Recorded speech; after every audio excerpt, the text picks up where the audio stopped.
స్తోత్రమేసయ్యా. ప్రియమైన దేవుని బిడ్డలారా, క్రీస్తు నామములో మీ అందరికీ సమాధానం కలుగునుగాక.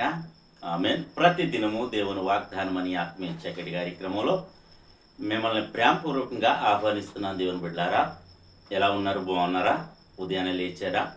ప్రార్థన చేసుకున్నారా? కాసేపైనా దేవుని వాక్యాన్ని చదువుకున్నారా? దేవునితో మీరు కాసేపైనా సమయాన్ని గడిపారా? నేను ప్రతి దినము హెచ్చరించడం జరుగుతుంది. ఎందుకంటే మరి దేవుడు ఆత్మీయంగా బలపరుస్తాడు.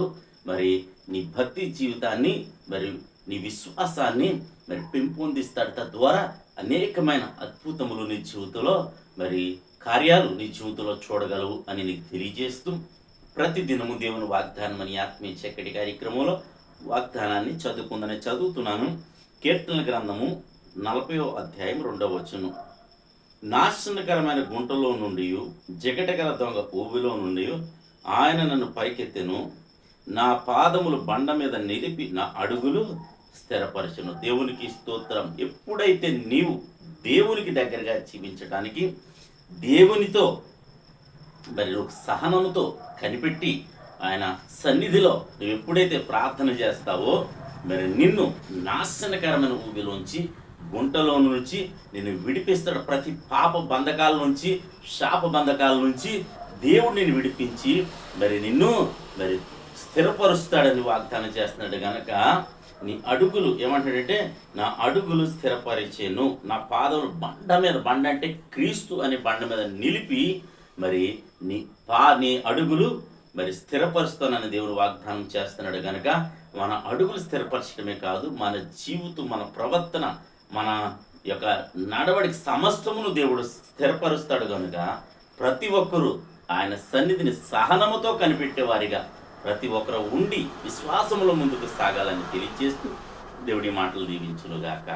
ఆమేన్. ఎందుకంటే ఎన్ని కష్టాలు, ఎన్ని ఇబ్బందులు వచ్చినా సరే విశ్వాసంతో సాగాలి.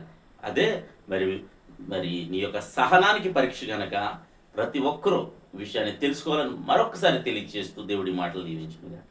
ఆమెను ప్రార్థన చేసుకుందాం. స్తోత్రము తండ్రి, వందనాలు యేసయ్యా.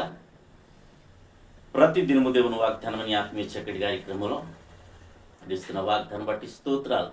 నాయన, నా పాదములు బండ మీద నిలిపి నా అడుగులు స్థిరపరచునని వాగ్దానం చేస్తున్నాం. నాశనకరమైన గుంటల నుంచి విడిపిస్తానంటున్నాం.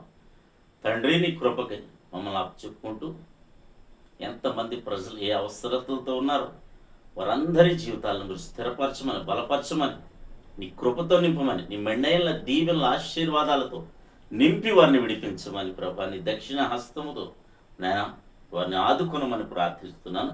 ప్రతి విధమైన శాపం, పాపం నుండి మీరు విడిపించండి. అలాగే తండ్రి, నేను ప్రతి విశ్వాసిలో లోకం ఉండకుండా నా తండ్రి, నాయన మీరే నిత్యము నాయన నీ ఆత్మీయ జీవితాలు ఆత్మీయతతో కలిగి పరిశుద్ధాత్మతో నింపబడి ప్రతి ఒక్కరూ నాయన నీలో పరిగెట్టే భాగ్యాన్ని ప్రతి ఒక్కరికి దయచేయమని, రోగులు ఎవరి నుండి స్వస్థపరచమని ప్రార్థిస్తున్నాం. యవనస్తులు చక్కటి సంబంధాలు అనుగ్రహించమని ప్రార్థిస్తున్నాం.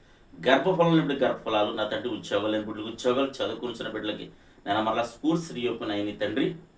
బిడ్డల స్కూల్కి వెళ్తుండగా నా తండ్రి ప్రతి ఒక్కరిని జ్ఞాపకం చేసుకోండి. వారికి మంచి సాంగత్యాన్ని, నేను మంచి ఫ్రెండ్షిప్ని దయచేయమని, ఫీజులు కట్టే కృపను తల్లిదండ్రులకు దయచేయమని, బిడ్డలు బాగా చదవడానికి సహాయం చేయమని, అలాగే తండ్రి ఎంతమంది నీ ప్రజలు నా తండ్రి నేను ప్రార్థనాస్తులు వారందరి జీవితంలో ఒక అద్భుతం చేయమని, నీ బిడ్డలు చేయి వ్యవసాయాల్లో, వ్యాపారాల్లో సమస్తంలో మీరు తోడైన మహిమ పొందమని, ఇది ఎవరైతే మ్యారేజ్ డే బర్త్డే జరిపిన బిడ్డలందరికీ క్షేమాన్ని, సమాధానాన్ని సంవత్సరం అంతా నీ దయకిరీటం నుంచి మీరు మహిమ పొందమని క్రీస్తు నామములో అడుగుచున్నాము తండ్రి. ఆమేన్. నేను నమ్ముతున్నాను ప్రియ దేవుని బిడ్డలారా, ప్రభు మనందరి జీవితాలతో మాట్లాడినందుకు మరి ఆయన స్తుతించండి, ఆయన కనపరచండి. దేవుడు నిన్ను కుటుంబాన్ని దీవించునుగాక. ఆమేన్.